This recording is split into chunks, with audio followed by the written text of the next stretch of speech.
guys!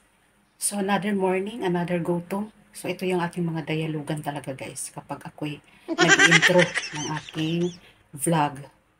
Kasi yun naman talaga ang totoo. Agay! So yun guys, ang aking lulutuin ngayon ay ang aking almusal. Kasi yung mga kasamahan ko tulog pa.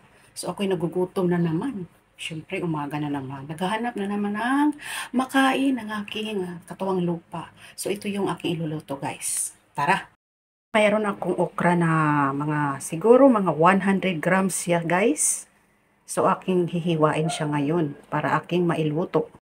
Ayun, at nahiwa ko na siya guys. So ready to cook na yan siya. Pagkatapos guys, maghanda tayo ng 2 pirasong itlog. Lagyan natin ng pamintang durog at saka asin bago natin siya batihin. Ayun, nabating-bati ko na siya guys. Ayan. Sana all. Kaya ayan, iluluto na natin guys kasama no kinahiwa kanina ng mga okra. Maglagay lang ng kaunting mantika sa inyong kawali guys. Ayan, siguro mga 1 kutsara lang. Okay na yun. Hindi totoo yan. So, ganyan lang siya guys. Halu-haluin lang natin siya hanggang siya bahagyang maluto or maluto talaga. Tapos, hindi ko na siya lalagyan ng asin guys. Gawa ng mayroon ng timpla yung itlog. Okay na sa akin yon.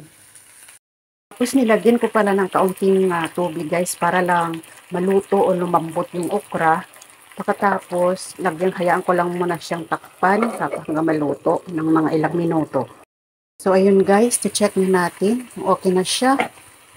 Pwede na bang ilagay yung ating itlog? Ayan, malambot na siya guys. Perfect na siya para ilagay ang ating itlog. So, ayun guys, nailagay ko na yung aking nabati na itlog kanina guys.